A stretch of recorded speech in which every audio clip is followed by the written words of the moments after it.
A Câmara dos Deputados aprovou o regime de urgência para o projeto que autoriza a quebra de patente de medicamentos à base de tirzepatida, utilizados no tratamento do diabetes tipo 2 e da obesidade. O João Vitor Bedran traz os detalhes. Foi aprovado pela Câmara dos Deputados a urgência da tramitação do projeto de lei que autoriza a quebra da patente da tirzepatida. Com isso, ele pode ser votado diretamente no plenário sem passar por todas as comissões. A medida permitiria que laboratórios nacionais produzam o medicamento, o que pode reduzir significativamente o preço cobrado nas farmácias e ampliaria o acesso pelo SUS. O deputado mineiro Mário Heringer, autor da proposta, afirma que a discussão vai além da insegurança jurídica e passa pela urgência no acesso à saúde.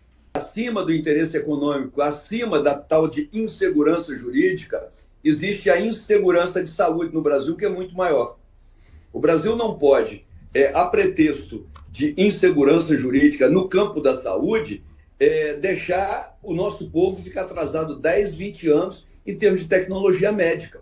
Nós temos avaliação de alguns segmentos que essas canetas são entregues à população na China à venda por em torno de 70 a 100 reais por caneta. Isso é uma mudança estúpida no valor. Vai possibilitar, não só para o SUS, eu estou dizendo para o cliente geral, que pode ir à farmácia, comprar seu medicamento, o preço vai facilitar. O deputado também reconhece que há pressão da indústria farmacêutica internacional contra a proposta, mas defende que a medida pode fortalecer a indústria nacional. Hoje a gente já consegue receber pressão, telefonemas, claro, todos educados, com ponderação e tal, mas existe realmente uma preocupação da indústria em não perder a indústria farmacêutica internacional, porque a indústria nacional não está preocupada, porque se isso acontecer, ela também vai ser beneficiada, ela vai ser alavancada e julgada por um patamar de tecnologia mais alto. Isso é bom para o Brasil. Eu acho que tem que respeitar um monte de patentes, sim, tem que respeitar direito autoral, cultural, intelectual, tem que fazer.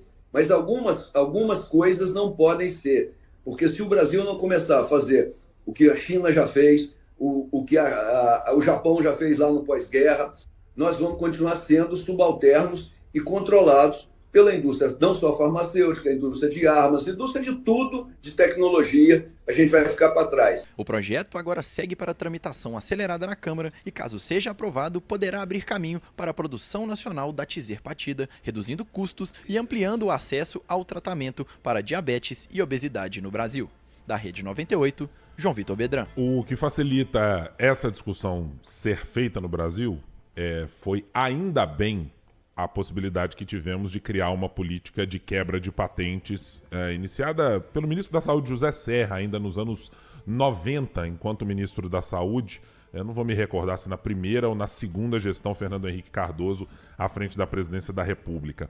Mas criar uma política que permitiu, considerando um razoável equilíbrio entre a obtenção de lucro, claro, que é o objetivo e precisa ser assim por parte da indústria farmacêutica. Não existe crime para ninguém em que a indústria farmacêutica que gaste recursos de pesquisa, que remunere os seus profissionais, que faça atuações mantendo fábricas e centros de pesquisa mundo afora, em outros países, que ela simplesmente deixa o seu trabalho ser transformado numa quebra de patentes. Mas é preciso haver, e o Brasil tem tratado isso já muito bem há muito tempo, uma possibilidade de juntar as duas coisas. Você não exclui a possibilidade de lucro das companhias, mas ao mesmo tempo, à medida que ele vai se tornando um processo mais barato, você consegue fazer uma quebra de patente e ter a possibilidade de alguns medicamentos serem incluídos. As canetas emagrecedoras se tornaram essa febre mundial e é só olhar a quantidade de recurso recebido e de produção conquistada pela Novo Nordisk, por exemplo, que supera a PIB de determinados países mundo afora. E não estou falando de países de segundo mundo, não, tá? Estou falando de países do primeiro escalão, assim, de gente da Escandinávia com PIB muito relevante. Então, ele tem sido e tem produzido resultados muito satisfatórios. O que me parece, às vezes, é que há uma urgência demasiada em transformar essas soluções algumas vezes em soluções definitivas, né? Nós já tivemos isso em outros momentos em que medicamentos em estágios iniciais para tratar câncer, para tratar outras, surgiram como panaceias e a gente colocou, às vezes, o Congresso Nacional num modo de urgência que não é exatamente o tempo necessário para as pesquisas. Me parece muito claro que, no caso do deputado federal Mário Eringer, que é um profissional da área da saúde, inclusive, que é proprietário de hospitais, por exemplo, em Minas Gerais, tá olhando para esse cenário com um pouco mais de cautela do que comparativamente tivemos em outros momentos para tratar desse assunto. Ainda assim, me parece que a Câmara está tocando o modo eleitoral 2026. E esse tipo de medicamento, até pelas contraindicações que existem para qualquer medicamento, precisa ser tratado com muita cautela. Talvez um regime de urgência não seja exatamente o necessário. A gente precisa verificar estruturas de Estado capazes de fazer fiscalização, capazes de fazer reprodução e produção desse medicamento, se houver uma quebra de patente mais acelerada, de que maneira. A gente também precisa fazer algo para não afastar as indústrias daqui. O Brasil também não pode se tornar um país que vai repelir empresas de tecnologia. Pelo contrário, nós estamos em estágio muito anterior e mencionado pelo deputado, de que não podemos ficar para trás aí, como ficamos durante muitos anos. Etc. Estamos para trás, por exemplo, da produção de insumos. A gente viu e vê recorrentemente, quando tem uma necessidade de criar vacina X, vacina Y, que nós não detemos mais a quantidade de produção de insumo que tivemos nas décadas de 70, de 80, até o comecinho dos anos 90.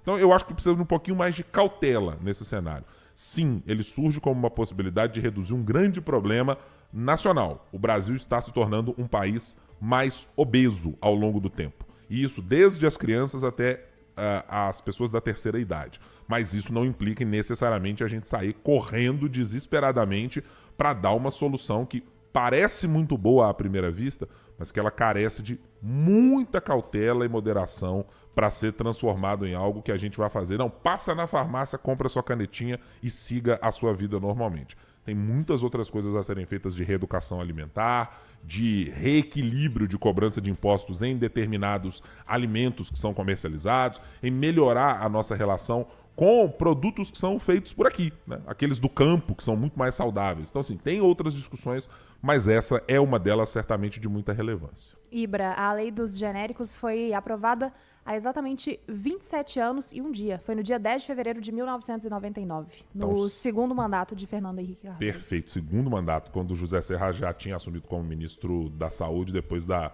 primeira gestão do presidente da República, bem lembrado por você, Laura.